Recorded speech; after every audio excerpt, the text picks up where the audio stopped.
सुन रहे हैं भाग 7। जब रमा को गुलाबो कहीं नहीं मिलती तो वो मुन्नी और बिट्टू से पूछती है, पर वो मना कर देते हैं कि उन्होंने उसे नहीं देखा। रमा जब सब जगह ढूंढकर थक जाती है, तभी उसे कुछ अजीब सी दांत के किटकिटाने की तेज आवाज आती है। उसका ध्यान ऊपर छज्जे पर जाता है। वो कटकट की आवाज वहीं से आ रही होती है। वो ऊपर छज्जे पर जाती है। सामने जैसी उसकी निगाह पड़ती है, गुलाबो दूसरी तरफ मुंह किए उखड़ू बैठी दिखाई देती है। उसकी अजीबोगरीब मुद्रा देखकर रमा थोड़ा सकपका जाती है। अरे, तुम ऊपर क्या कर रही हो गुलाबो? मैं तुमसे पूछ रही हूँ, सुन रही हो? रमा के आवाज देने पर भी जैसे उस पर कोई असर नहीं पड़ता। जैसे वो उसे पीछे से कंधे पर हाथ रखती है, तभी जैसे उसे एक जोर का झटका लगता है। रमा घबराकर पीठ के बल गिरते गिरते बचती है। रेलिंग पकड़कर संभलते हुए वो हैरानी से उसे देखती है। रमा के उसके कंधे पर हाथ रखने से गुलाबो बिना पीछे मुड़े उसी दिशा में बैठे हुए अचानक अपना चेहरा झटके से ऊपर करती है, जैसे कोई आवेश में आकर चेहरा ऊपर करता हो, पर कुछ बोलती नहीं। रमा घबराकर धीरे से फिर पूछती है, यहाँ क्या कर रही हो तुम? मैं कब से ढूंढ रही हूँ तुमको। चलो, पानी गर्म रख दिया है, तुम नहा लो। आप चलिए, मैं आती हूँ कुछ देर से। गुलाबो उसकी तरफ मुंह किए हुए रमा से बोलती है। पर तुम यहाँ इस तरह ऊपर क्या कर रही हो? रमा अचरज से पूछती है। मैंने कहा ना, आप चलिए, मैं आती हूँ। इस बार गुलाबो का स्वर कुछ तेज अजीब सा लगता है रमा को। रमा उसके जवाब देने के अंदाज से थोड़ा डर जाती है। उसे देखते हुए हैरानी और डर से चुपचाप नीचे चली जाती है। कुछ देर बाद गुलाबो उतरकर नीचे आती है और सीधा कोने में बने गुसलखाने की तरफ बढ़ती है। रमा उसकी इस अजीब चाल को बड़े गौर से देखने लगती है, पर कुछ समझ नहीं पाती। गुलाबो दरवाजा बंद कर अंदर नहाने चली जाती है। इतने में पार्वती और महेश आपस में कुछ बातें करते हुए मनोहर लाल जी के यहाँ से वापस आ जाते हैं। आते ही पार्वती गुलाबो के बारे में पूछती है। रमा गुसलखाने की तरफ इशारा करती है। रमा के चेहरे पर सोच और हैरानी के भाव देखकर पार्वती उससे पूछती है, क्या हुआ? तबीयत तो ठीक है तेरी? रमा खुद को संभालते हुए कहती है, हाँ माँ जी, वो तो ऐसे ही बस। कितनी बार कहा है खुद का ध्यान रखा कर, सुबह थोड़ा आराम से उठा कर। जल्दी उठ कर फिर बाद में अलसाई हुई रहती है दिन भर। अब जा, जरा चाय तो बना ले। ससुरी माथे की नस चटक रही है आज सुबह से। पार्वती रमा की ओर देखकर बोलती है। रमा अंदर रसोई घर में जाकर चाय बनाने लगती है। महेश पास ही आंगन के कोने में लगे बगदे के ढेर से कुछ चारा उठाकर गाय बैलों के सामने रखने लगता है। पार्वती खटिया पर सर पकड़कर बैठ जाती है। ये सचिन सुबह सुबह से किधर चला गया आज? पार्वती महेश से बोली। बंटी के यहाँ जाने का कहकर गया है, उसकी मोटरसाइकिल वापस करने। महेश जवाब देता है। महेश की बात सुनकर पार्वती धीरे से खुद से ही बड़बड़ाने लगती है। पता होता कि शहर की हवा लगने से छोरे मनमानी करने लगते हैं तो कभी नहीं भेजती उसे। इतनी खेती बाड़ी है, यहीं रहकर तेरा हाथ बटाता तो अच्छा होता।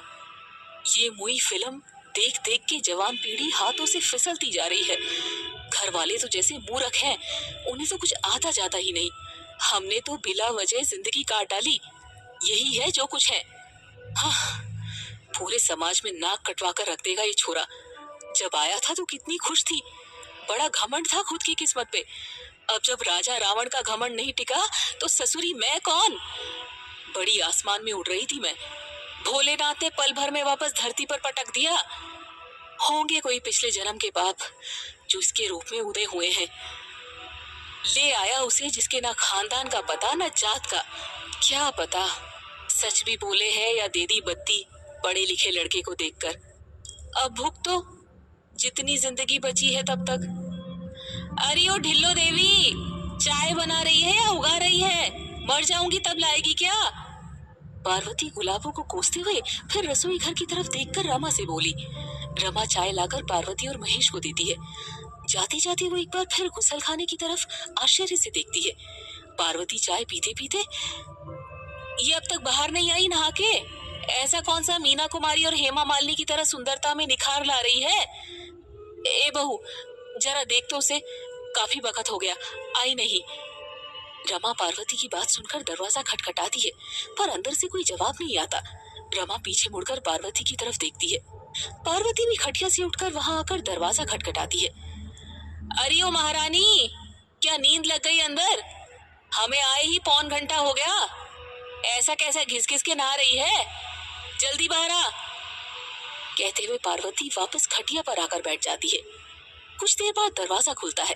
अंदर से गुलाबो निकलकर सबको नजरअंदाज करते हुए सीधे उसी दिशा में उसी कमरे की तरफ बढ़ जाती है जहां उसे रोका गया था। उसे इस तरह व्यवहार करता देख सभी आश्चर्यचकित रह जाते हैं।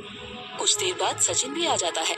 आंगन में सबको इस तरह बैठा देख वो माँ के पास आकर बैठता है। पार्वती उसे देखकर नीचे सर कर लेती है। अब भी नाराज हो माँ? मैं कितनी बार कहूँ, ये सब अचानक से हुआ। हम तो आपको बताकर ही सबकी रजामंदी से शादी करने वाले थे। सचिन माँ की तरफ बड़ी उदार नजरों से देखते हुए बोला। सबकी रजामंदी? बड़ा ख्याल था हमारा। सबकी रजामंदी तो तूने खुद ठुकरा दी। पता नहीं किसे ले आया। बड़ी अजीबोगरीब लड़की है। कुछ भी पूछो तो जवाब नहीं देती। पता नहीं और कौन कौन से दिन देखना नसीब में लिखा है। अब तो तेरे बापू के पास जाने को मन करता है। यदि वो आज होते तो तुझे कभी अपनी मनमानी नहीं करने देते। एक तो कल कड़े दिन अमावस्या में शादी कराया। पता नहीं वो मुआ कौन सा पंडित था जिसने तेरी शादी करा दी। आग लगे साले को। अरे पढ़ाई लिखाई की पर इतना नहीं पता कि अमावस्या जैसे दिन कोई शुभ काम नहीं करते। इस दिन देवताओं का नहीं बल्कि ऊपरी शक्तियों का बोलबाला रहता है। पूजा करानी पड़ेगी अब। फिर से शुभ मुहूर्त में दोनों का लगन कराना पड़ेगा। देवताओं से क्षमा याचना करनी पड़ेगी। पार्वती मुंह बनाते हुए बोली। आप भी माँ, ऐसा कुछ नहीं होता। मैं नहीं मानता इन सब बातों को। सब अंधविश्वास है। भगवान का बनाया हर दिन शुभ होता है। हाँ, तू तो हमसे पहले आया इस दुनिया में। दो आखिर क्या पड़ गया? चला है ज्ञान बगारने। अब जाकर देख तेरी हीरोइन को। एक तो घंटा भर नहाने में लगाई, ऊपर से अब सज सवर रही होगी। सचिन माँ की बात सुनकर चुपचाप वहां से उठकर गुलाबों के कमरे में चला जाता है। उसके जाते ही पार्वती महेश से बोली।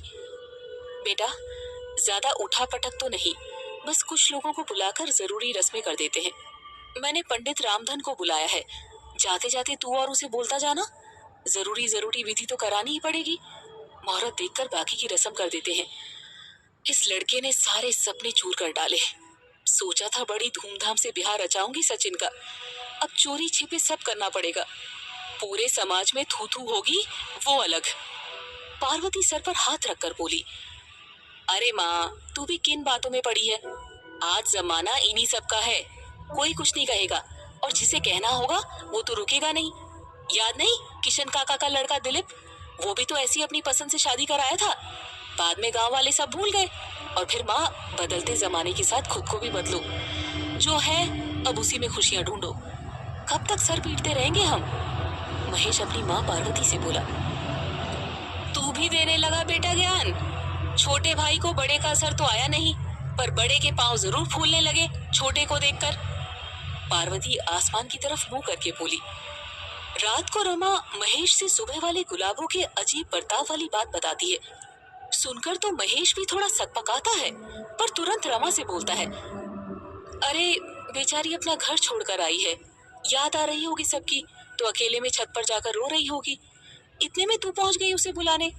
अब कोई रोनी शक्ल लेकर तो सामने आएगा नहीं। चल, ज्यादा मत सोच, अब सो जा। सब ठीक हो जाएगा, देखना।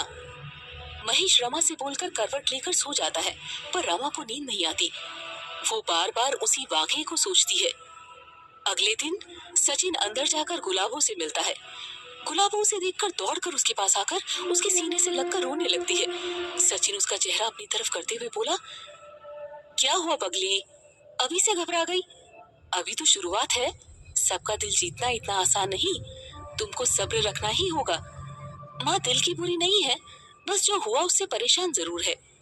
जो माँ इतने जतन से अपने बेटे के लिए सपने देखे और वो बेटा अचानक से उसके सारे सपनों को धराशायी कर दे, सोचो उस माँ का क्या हाल होगा। फिर भी उन्होंने हमारी शादी को मान लिया।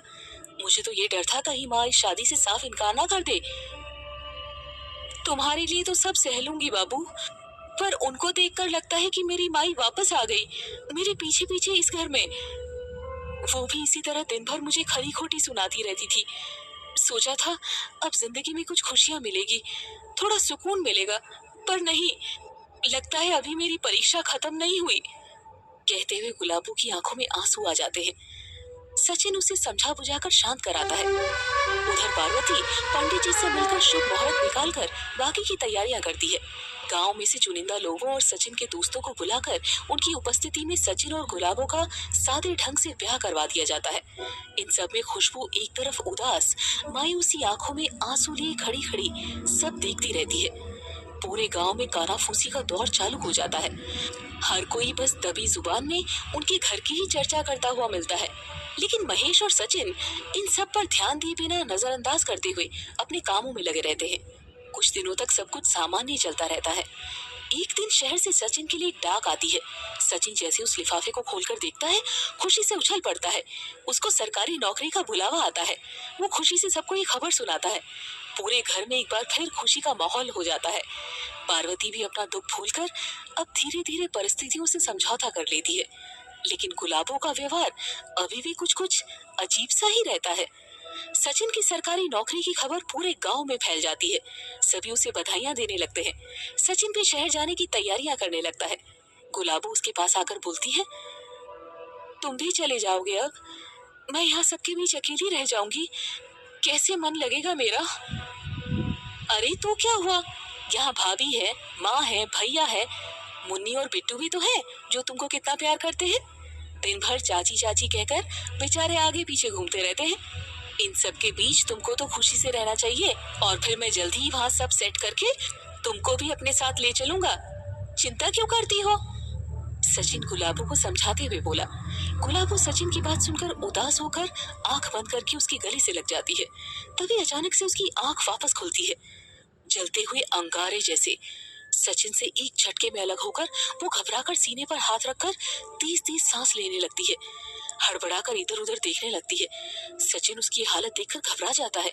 वो उसे संभालने लगता है, पर गुलाबो पूरी तरह हाफते हुए कमरे में तेजी से इधर उधर परेशान होकर दीवारों से जाकर चिपक जाती है। जय महाकाल, अलख निरंजन। तेज कड़क स्वर में बड़ी बड़ी सफेद आंखें और 6 फुट कदकाठी के लंबे तगड़े, एकदम धूसर काली दाढ़ी वाले कोई साधु, जिनके चेहरे पर एक अलग ही दिव्य तेज चमकता है, वो घर की ड्योढ़ी पर कदम रखते हैं। उनको देखते ही आंगन में बैठा महेश फुर्ती से उठकर उनके पास जाकर उनके चरणों में साक्षात दंडवत करता है और माँ को आवाज लगाता है, माँ, माँ, देखो कौन आए हैं, जल्दी आओ। बरसों बाद बाबा जी आए हैं, जल्दी आओ माँ। महेश की आवाज सुनकर पार्वती दौड़ी दौड़ी आती है। उन बाबा को देखकर फौरन सर पर पल्लू लेकर उनके चरण छूती है। महेश आंगन में खाट बिछाने लगता है। पार्वती रमा को आवाज लगाकर बाबा जी के लिए साफ शुद्ध जल लाने को कहती है। उन बाबा जी के आते ही जैसे वहाँ का पूरा माहौल ही बदल जाता है। जैसे वो प्रभावशाली व्यक्तित्व वाले बाबा जी आंगन में आते हैं, बड़े गौर से चारों तरफ नजर घुमा घुमा कर देखने लगते हैं। रमा साफ जल लेकर आती है, पर बाबा जी जल पर ध्यान दिए बिना आंख बंद कर ऊपर चेहरा कर मन ही मन कुछ बोलने लगते हैं। सबको उनकी ये क्रिया समझ नहीं आती, बस हाथ जोड़े चुपचाप देखते रहते हैं। क्या हुआ बाबा जी, आप नाराज हैं क्या? कुछ गलती हुई हो हम मूर्खों से तो क्षमा कीजिएगा, हम तो अज्ञानी लोग हैं। पार्वती हाथ जोड़ते हुए उन बाबा जी से बोली, पर बाबा जी बस ऊपर चेहरा कर आंख बंद किए रहते हैं। उधर गुलाबों की परेशानी बढ़ती जाती है। वो कमरे में चारों तरफ बदहवास सी कभी इधर कभी उधर घूमती रहती है। सचिन गुलाबों में आए अचानक से इस बदलाव को देखकर घबरा जाता है। वो कुछ समझ नहीं पाता, बस उसे संभालने की कोशिश करता रहता है। बाबा जी आंख खोलकर पार्वती की ओर देखते हुए बोलते हैं, अलख निरंजन, हे माई, हम हिमालय पर्वत पर सिद्धि के लिए जा रहे हैं।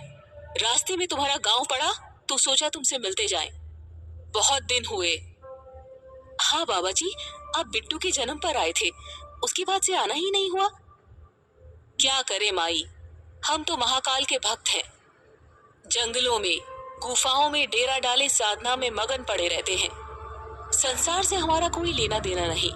सालों में बस कुछ दिनों के लिए हम बाहर निकलते हैं ताकि पीड़ित जनों के कुछ दुख दर्द अपनी प्राप्त की हुई सिद्धियों से दूर कर सके। भोलेनाथ से हमें ये सिद्धियां इसीलिए ही मिलती है। तेरा पति बड़ा भक्त था हमारे गुरुजी का, उसने जो सेवा की थी उनकी, तब से ही उसके ऋणी हो गए हैं हम। इसीलिए हम सिर्फ तुम्हारे ही घर आते हैं। वरना कभी किसी की चौखट नहीं चढ़ते। बहुत अच्छा किया बाबा जी जो आप पधारे। छोटे का ब्याह कर दिया है। आप आए हैं तो उनको अपना आशीर्वाद देकर ही जाइएगा। आपने महेश और रमा को जब से अपना आशीर्वाद दिया है, इनके जीवन में कभी कोई दुख परेशानी तक नहीं आई। पार्वती बाबा जी से बोली। वो रमा को इशारे से उनको बुलाने का बोलती है। नहीं माई, अभी हम एक पवित्र उद्देश्य से हिमालय जा रहे हैं। तुम सबसे मिल लिए, मन प्रसन्न हो गया। हम यहाँ कुछ अजीब सा महसूस कर रहे हैं।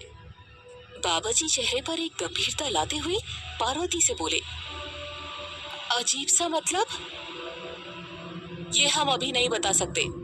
यहाँ के वातावरण में हमें एक अजीब सी गंध आ रही है। अभी हम चलते हैं। हिमालय से लौटते हुए हम वापस आएंगे, तब बात करेंगे तुमसे। बस तुम सावधान रहना और किसी भी हाल में अपनी पूजा पाठ मत छोड़ना, चाहे जो हो जाए। बाकी भोलेनाथ सबका ध्यान रखते हैं। ये लो, ये रुद्राक्ष अपने पूजा घर में रख देना। बाकी हम लौटते समय बताएंगे। जय महाकाल, अलख निरंजन। इतना कहते हुए बाबा जी घर से बाहर निकल जाते हैं। पार्वती, महेश और रमा उनको जाते हुए देखते रहते हैं। सचिन गुलाबों को पकड़कर जोर से भींचकर उसे पलंग पर बैठाता है। वो बेहोश हो जाती है। सचिन के अब भी कुछ समझ नहीं आता। वो पानी की छींटे मारता है उसके मुंह पर। कुछ देर में उसे होश आ जाता है। अब गुलाबो पहले से कुछ सामान्य हो जाती है।